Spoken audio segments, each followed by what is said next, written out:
since last. Well, this is Daniel from Metal Temple. I'm here with Roger Sjunnesson. Did I say that right? Yeah, pretty good actually. Cool. The vocalist for The Unguided. I hope you're doing very well, especially since Lust and Loathing came out just over a week ago, I think. Yeah, like 2 weeks ago or something. Uh, it's I'm doing excellent. I've just recorded um, some vocals for a project. I'm doing some guest vocals in my home studio really, so I'm a bit pumped up already. Yeah. Oh yeah. Are you allowed to say anything about that, or is that a bit on the down low at the moment? Well, it's just basically me and my girlfriend playing around with some project stuff. We have a she's doing screaming vocals as well, so Oh, we're doing some like okay. screaming duet stuff together, That's really just for the interesting. for the fun of it. But we got a pretty good songs going for it, and it's gonna be fun. So we'll see what happens. Yeah, well, I hope you're going to release it at some point. That'd be interesting. For sure. Hey, look, the new album closes off the trilogy that began with Hellfrost. A journey I'd expect new fans to embark on themselves, so I won't go into too much detail. But for the sake of the layperson, however, the Unguided albums appear, at least visually, as concept albums told in, I guess, futuristic dystopias, but they're kind of just metaphors for our day and age, aren't they? Yeah, I mean it's we started on a pretty small scale on the Hellfrost album where like all the artworks and stuff are tied to the concept, but it was not until the second album there was like more of a semi-concept stuff going, and it's the story has been in my head, or actually it's about my life and a decade from where I started my musical career and a decade into it. So it's based on um, really like a metaphoric story of what happened with the whole Sonic Syndicate stuff, with all the labels and all that, how it started, how it came to be, and how it ended really for everything. So what I wanted to do when we founded Unguided, I wanted to tell my story in a way, but I didn't want to give it away straightforward in a text, because I needed to ventilate. It was really like, what the fuck just happened those 10 years, Because Sonic Syndicate got pretty successful pretty fast, Mm. and then you were just in like this roller coaster stuff, and it was not until I left the band you had some time to reflect over what actually went down there. How did it came to be like this small hobby band of me and my brother started out on a pretty small scale, how it became really successful in terms of metal music, and how it all just went to shit in my opinion. And I wanted to do like uh, this trilogy of concept albums where I could reflect and tie that into to our new music, where we went back a drop to make what we always wanted to do with Sonic Syndicate, I guess. So uh, it's a lot of sniper marks towards the music business, Mm.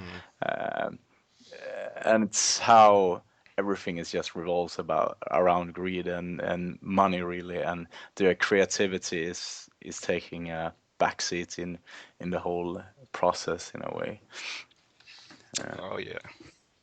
You know, do people do you still find that people kind of think you as the vocalist from Sonic Syndicate? Nah, less and less, I think, cause well, I mean, me, my brother, and Roland will always be tied to that in Mm. one way or another. Like Phil Anselmo, he doesn't matter what he do, he'll always be fucking singer of Pantera. Yeah. Uh, and it's I don't think it's as bad with us because we weren't nearly as successful as he was, but it's still, all our fans always want us to do like, yeah, you should do fucking Only Newman all over again for like million of times, and we will be super happy. And uh, and and I don't know. I think with those three albums, especially this last one, we kind of uh, have the foundation of of this new band, and people don't uh, think of us as much as the Sonic guys anymore. It's more now. It's more related to the Unguided and our work now, which is always what the artists want to be. They always want to be related and be appreciated for the latest work, I guess. Mm. You don't want to talk about some old record you put out when you uh, didn't really have uh, like those. It's it's 10 years ago or more, like when we put out this Eden Fire debut album for Sonic Syndicate. um, and what you always want to be recognized for is your latest effort, because that's what you pretty much think is the most up to date, and what is most related to your personality in a way. So, but No, yeah, it's I think it's always be a bit of Sonic in the mix, isn't it? well, if it makes you feel better, I wouldn't have actually heard of Sonic Syndicate if I didn't listen to the Unguided because I actually found them first back in I think it was when you released your first EP, Yeah. Nightmare Land. Yeah, I heard that and I thought, hmm. So I did a bit of research and I thought, oh, these guys are from Sonic Syndicate. Who are they? But yeah, no, that's cool. So, Well, that's really fucking. It's like people like you that give me some hope in this world. well, thank you. 'Cause that's I've been I it's pretty rare, but I see it every now and then. Like, yeah, what's this Sonic guys? Who's that? And they discover our old albums through that Unguided and stuff like that. But it's here in Sweden and Scandinavia. It's pretty much the other way around, I guess. Hmm. Yeah, well, I mean, Sonic Syndicate, as far as I know, are huge over in Sweden, and then they have a Yeah. really big fan base in the States as well, I think. Well, we did a couple of tours there, but it was like opening band to Nightwish and Amon Amarth, with bands that were already really well established, and we did okay. I think you have to tour there so much more than we did to actually get like doing those nice headline stuff there. I don't think we could have pulled off a headline tour on our own there. But it was starting to get somewhere on the state side, but definitely like Germany and Europe was really good, and Oh it's yeah. yeah. So, would it be fair to say that the Unguided is kind of your vision for what Sonic Syndicate should have been nowadays? Well, I think when I get the in question, it's I think we would have put out pretty much the same albums Okay. with Sonic if me and Roland and Roger was in the band still. I think this is the albums we would have done there and would have wanted to do, especially when we released Hellfrost. It was like already some pre-production stuff from Sonic Syndicate and things me and my brother intended for Sonic Syndicate, but was either because that's when that band started to be like a more of a pop rock band in a way, Mm. where they wanted to take another direction, and we wanted to play our metal music, and and so we had some stuff from the era. So especially Hellfrost. Now when I mean, the bassist and the drummer have written some instrumental parts in on the new album, so that would be a new influence, definitely. But when me and Roger and Roland do something together, it's kind of stuck in a formula, so it's bound to sound a bit like us, I guess. Okay, so what you're saying is for Hellfrost and Fragile Immortality, Henrik and Richard, the drummer, didn't actually write anything for those albums? No, they're mainly musically they're mainly written by my Okay. brother actually, but Henrik had a couple of riffs here and there which he supplied my brother, because they are pretty similar writing style. So Oh yeah. like he's from a band called Cypher System, where it's harder than Unguided. It's slower, like really melodic death metal, uh, and so but they have a bit of similarity to the way they write music. So he got some riffs going for Fragile Immortality, but it never supplied like a entire musical composition, Okay. which he have done now. Oh, earlier you were talking about visuals. Now, Lust and Loathing is a third album to feature. What's the name of the artist you guys used for your three albums? He's from China, I This think. Chinese artist, yeah, it's Kwang Hong is Oh his yeah, name. that's right. Yeah. Well, he's obviously fucking talented. How did you guys come into contact with him? And will you be It's using him for future albums? Yeah, it's fun because I tried to work with this guy back in 2007 when we were putting out a Sonic album called Only Newman, but then the manager kind of said like that's too metal, that's too fantasy, blah blah blah, but that kind of bullshit. Two And so pedal. they, What? yeah, I know, because the downward spiral already started somewhere around that time, Mm. where when we released our debut album, Eden Fire, it was still like the hobby band we created back when 2003 something, and so we had control of all what we wanted to have, like artworks and the whole story stuff and the lyrics and as soon as we got bigger and more people got involved and more people wanted to get involved, what the output of our stuff would be, that's when it got really frustrating for me, and I kind of like, what the fuck is going on here? Because I'm this control freak, and if you have been super involved into, like, you write all the lyrics, you think up all those artworks you want to use that are tied to the artwork, and then you got like 10 samples or some fucking illustration where there's a fly or something on that's not related any way to what's written. And this is good because this will catch your eye when you're shopping for music in the fucking iTunes and Yeah. stuff.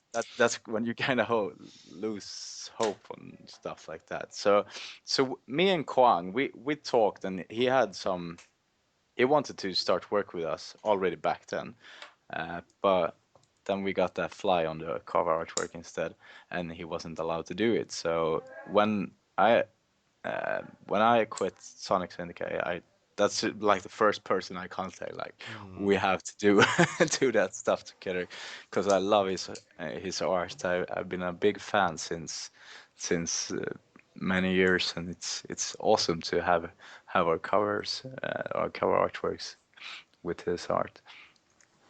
Yeah, I mean, you're.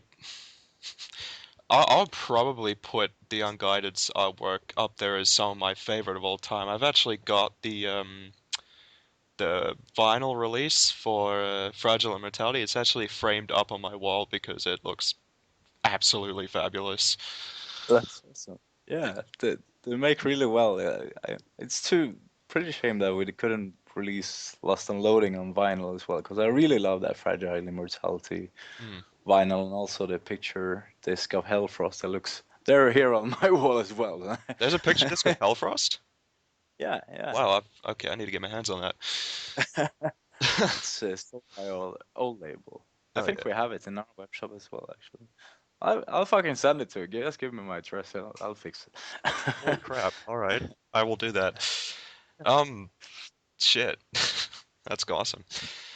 Um, back to the album. Um, on your last record, you didn't bother with any pre-production. So what was the process like for Lust and Loathing? Um, I think we were all pretty tired of, because Fragile Mortality was really a drop box production in a way, when we had like 7 different studios to record that album. It was like sending files across the entire internet, and What? whatever ended up in the mix, we were not sure. Like, is this the right file? Or God. it was never really.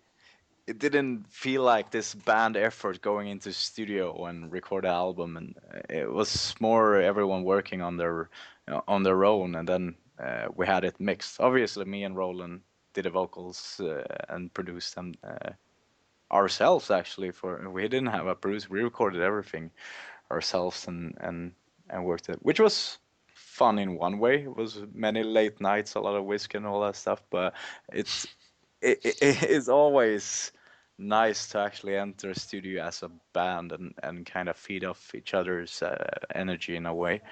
Um, so that's what we did with this one. We booked a studio in Denmark and uh, and we all kind of went in there to record everything. In the end, we had to record the vocals at another studio, but two studios is better than seven Seven. at least. so, God. so it was a great step forward in that. But it's hard because we're running this as it's like a professional hobby band in a lot of ways, and everyone is working on the side of the band and have their private lives, and nowadays many of us have kids and stuff as well to take care of. So it's yeah, the time is kind of hard to come by sometimes. Well, I mean, the more successful your band gets, I imagine the less it will become as a hobby and more like a business. That's what a lot of the older bands are saying these days. Yeah, uh, I mean we don't want to do what happened in Sonic Syndicate because that was a hobby band Oh which yeah. was really fun that became our jobs, and during that time it didn't became as inspiring as Mm. creative anymore. It was more like yeah, our daily job, like every daily job becomes Mm. kind of boring in the end, I guess. So now it's good how we can separate when we really get together and got to play the shows and stuff. It's really different atmosphere because yeah, everyone is just seeing this as a bit of a reality escape, and that's cool to hang out with the friends outside of all the business bullshit in a way. Yeah, because of course, the more people you bring in, obviously don't mean just band members, but like label involvement or managers or who the fuck Yeah, ever. The more people you bring in, the more want a piece of your pie and so on. exactly, and that was really disturbing because we were really young when we started the old band, and we signed every contract we possibly could just to get Mm. out and play. And we probably went in every trap that was Okay. laid before us as well. And now when we started this, we just said like, let's do it, but let's do it right this time around, and take our experience that we had in our backpack really, and we have no managers now. We have a booker which we trust really well. It's like more of a friendly family we have, and whoever is working with us is either family or a really good friend or a Austrian label that we can actually which we have a really good contract which as well, and really good communication. So it's yeah, I think they know our story away as well, and they're they know we're sensitive in a lot of ways when it comes to like top directed, being top directed in a way. So they're being easy on us. Yeah, well, I've heard nothing but good things about Napalm. In fact, actually, most of my favorite bands are becoming signed to them nowadays anyway. Yeah, they're picking up a lot of new bands, or new, like they're picking up a lot of bands. It's fun to like. One day you're on this folk black metal label, the next day they fucking sign Wasp, and I'm like, whoa, Yeah. that's awesome. Yeah, I think it's. I love Napalm. They're really good. They're working really hard for us. So I think it's great. Yeah. Earlier you mentioned calling a studio in Denmark. Would that happen to be with Jakob Hansen? That was Jakob Hansen. Yeah. Oh, no shit. Yeah, I've Yeah. I've heard he really makes an effort to push bands past I guess their expectations of themselves as musicians. Do you find he had the same presence when it came to your band? Yeah, I think he really took out the best of everyone in the band. We didn't record the vocals with him, Right. as I mentioned, but everyone else is just yeah, he's just bringing out the best of everyone, and he's not like doing that in any pushy way. He's Mm. just really motivating to have around. He's such a nice and down to earth person. It's like really pedagogic when it comes to yeah, you probably can do that a bit better. It's yeah, it's Danish Mm. Danish accent. We like what we Swedes have a hard time to understand the Danish, but they understand us perfectly well. So he bit of communication. But you want to make this guy happy because Mm. he's just like yeah, he's a super nice character and really took out the best of us. And that was that was an excellent choice to go to Jacob Hansen actually. That's funny because this is probably, I think you guys are probably the 10th of my favorite bands to actually record albums at his studio. Yeah, Yeah, that's I've always found that a bit humorous. putting out solid. Sorry? Yeah, he's putting out a lot of solid stuff. Actually, it's yeah, it's really good. The production when we first heard the Oh, mix, we're like, "Oh fucking hell, man. Hold your Danish horses!" yeah, yeah. I think first heard his material through I want to say Amaranth, their very first album. Yeah. Yeah.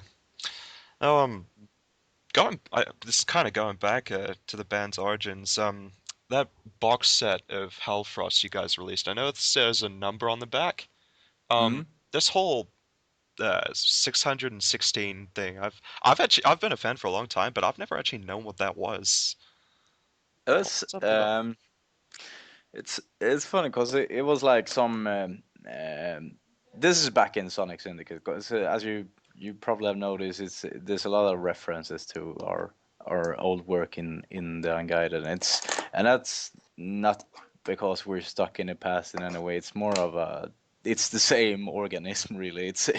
It's we just continue our work from there and we wanted to do a bit homage to our old albums because we appreciate them a lot and we have a lot to be grateful for the work we did in them um, and the number is really from a song called Double Agent 616, which was on the Only Newman album, which was the real number of the beast in some ancient script they found out in Greece or what the fuck it was. But I started to like look into this number, and then I started to see the fucking number everywhere, basically.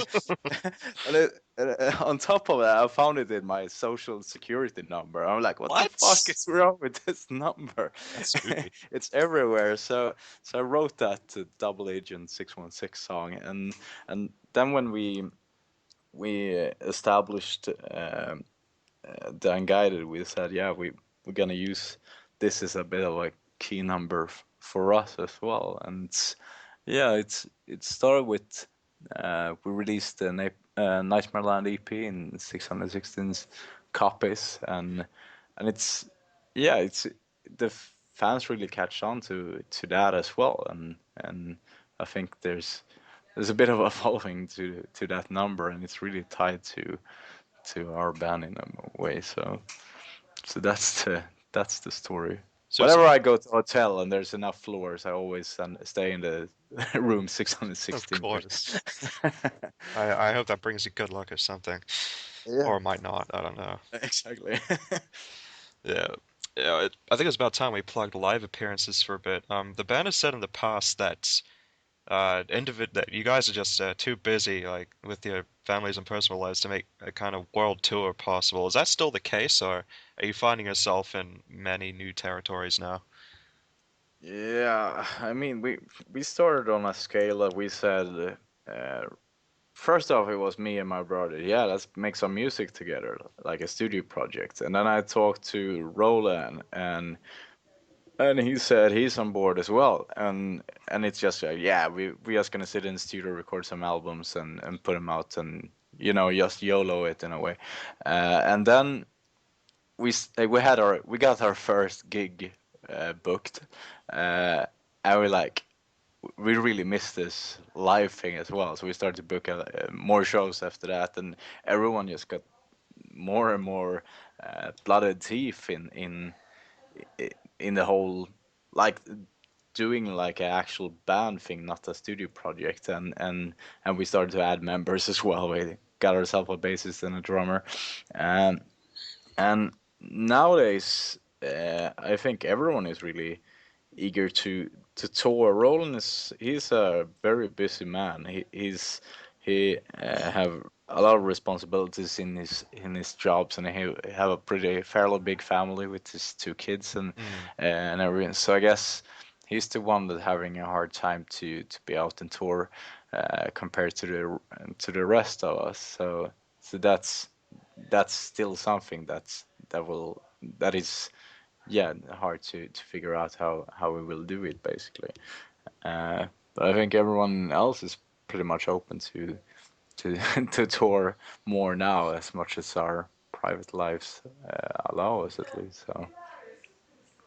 Yeah, it's ever changing Mm. thingy.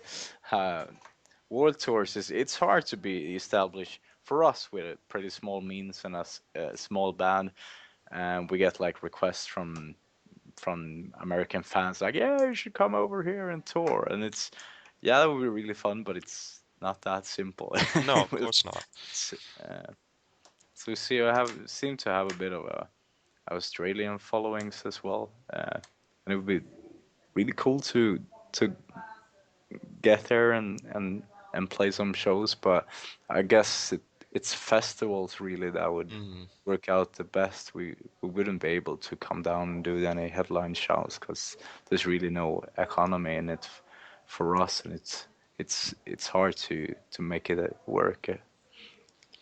No, it's funny you say that. Even some bigger bands like it's obviously harder to come to New Zealand, but some bigger bands like Iced Earth or Behemoth, Yeah, the promoters have actually, or not necessarily promoters, but the bands have actually ended up losing money playing here, and even sometimes playing in Australia because it's just so far out of the way. yeah, But they do it anyway for the fans, so you know. yeah, yeah, yeah. It's. I mean, we mainly play in Sweden. We've been Yeah. in a couple of Europe countries outside, and we were heading out on a bit of a Europe tour now in April, 2.5 week or something like that. But um, but we run the band as a company as well, Oh yeah, and you have to. yeah, yeah, exactly. So it's so to our even if we would love to do it, so sometimes Oh our yeah. accountant like you're gonna bankrupt that stuff if you go to Australia and do those shows and stuff, and as we're not like touring in the same vein as like we would do a world tour when you can in some uh, better areas you could kind of defend having some bad numbers in other countries just to get there, but Mm. it's it's hard to yeah, it's hard to figure out the whole economy of us coming to like US or Australia and stuff like that. No, But we'll see what happens. We hope this album does well, so we'll see. well, I mean, it's like with a label at Napalm at your back, you know, anything can happen. But well, That would probably work though. Like to we could get like tour support from them if they have more bands that are kind of at the same level in a way and they want to push us. They could like put in some tour support and we will recoup it with the album sales and stuff like that. So there's always ways around it. It's just to mm, yeah, it's timing which we have to figure out now, I guess. yeah, for sure. Yeah, I've. It's funny you say that. I've more often these days I've seen labels put together kind of like a tour package. You'd have three bands like all touring at the same time, like the whole Mm. continent. So Yeah. is that what you're talking about? Yeah, I mean, what I've been seeing in the metal scene lately, at least in Sweden, it's a bit of a it's the economy isn't as good as it used to be a couple of years ago Mm, doing metal shows. Because I've seen in the stages in Stockholm where I live, it's bands that could come here and headline um, like 1,000 capacity places. They're like three of those bands during one night now, and they still doesn't pull as much people as they should, and it's yeah, it seems to be a bit of a problem in the metal scene, at least in Sweden at the moment. So that's obviously affecting us as well. So I guess that's why the labels kind of band together a lot of bands at the same kind of level, and they put some tour support in it, and off they go. But that's great for the fans as well, because if it comes as a good package, they could see three bands they like instead of this one and some support they don't like, basically. Hmm. So it's I I, don't gu- know. I guess it's kind of a case of putting in something for everyone, I suppose. But Yeah, again, if it's going to be a theme to it, it's kind of pointless. yeah. Well, Let's I, see what maybe punk is coming back for a short session, and then metal comes back stronger than ever. Right? it's kind of a cycle, I guess. Yeah, it is. It is. It really is. Well, I guess I really only have one last question left. Do you think that there's I guess, a glimmer of hope for newly established or hopeful bands? Because you were just talking about earlier how hard it can be for new artists and such. Because a lot of bands are having issues like economically getting their Yeah, music out there and being able to afford to tour, or how actually being able to afford to yeah. live off their, you know. I think new bands have to be really clever and really read up on everything and take experience from whatever the more routine bands, the advices they get from them, because it's really hard nowadays. And um what I we've been having a lot of luck since we already had established names Mm, behind the bands in a way. So it was a bit of easy mode for us to put out our debut and do better than a newly established band or a new band. In that sense, we didn't we have done our really hard-working years with Sonic Syndicate, and we could still live off that a bit with when we started the Unguided, I guess.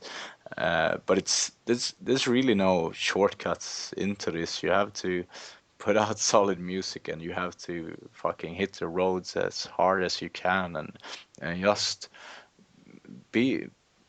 Think what people that or bands that start to get to a certain level, that's when they transform from people to rock stars in a way, and that's the rock star attitude. That won't take you anywhere. You have mm, to keep being down to earth, keep being nice to everyone, having like a healthy relationship with all the other bands in the community, and because it's a really small business, and words go around fast if you're being like an asshole on tours and stuff like that. So I think that was a big thing for us in being from Sonic Syndicate as well, because we really tried to network a lot when we were out, and we had a lot of contacts when we left the band, and we could live off that a bit. And it's it's a good advice for new bands as well to really try to understand the market a bit, and don't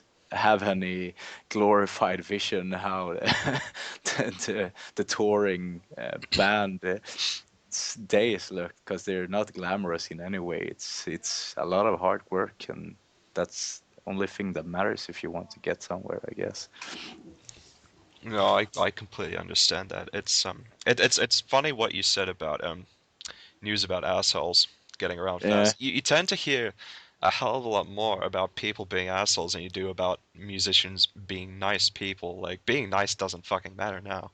nah, That's not what nah, people care about. nah. Well, it's and when you get to a place and they're a venue and everyone is acting like rock stars, even if they're like a super small band, they just have a band basically. It will that PR is not good in the business, even if the fans like you know, they like all these jackasses, which Mm. are, which is you see in the news on Blabbermouth and all that all the time. You know, those shit storms going back and forth. They got some cred from that. But when you're out touring and treating people bad, that will backfire at you a lot. When you come to a festival, that person you treated like shit on that small gig, he will stay there and stay stage, and he will like decide whatever you're playing the next song or not, basically. And that's what you experience. You get what you give, really, in this business. Exactly. I Mm. mean, you even hear of some bands being happens a lot in local scenes. If your bassist is an asshole, you can get banned from the venue or from other venues in the rest of your city, and your band's pretty much dead just from Yeah, what someone said at some point. yeah. I think that's something that changed as well, because all the people working at venues and stuff, they had enough of this rock star bullshit. Mm. So now they're being the more rock stars than the actual bands in a way, you know, because they're behind the levers. They can put that main fuse out if you're playing your set and stuff. It's it's pretty funny. Every time you go on stage on a festival, it always says. Uh, like we don't care when you start, but we know exactly when you end. This, Okay. That's a uh, pretty good metaphor for it. yeah, yeah. So yeah, you have to keep your shit together. Keep your tongue Yeah, together as well. keep your tongue in music. Yeah, Well, Richard, that was it for me. Listeners and potential fans, in case you weren't paying attention, Lust and yeah. Loathing is excellent, and you will buy it from Napalm, and you will not torrent it. Thank you very much for your time. Thank you. That was awesome. Give me your address. I can send you that vinyl. I'll fucking do it. Hell yeah, man.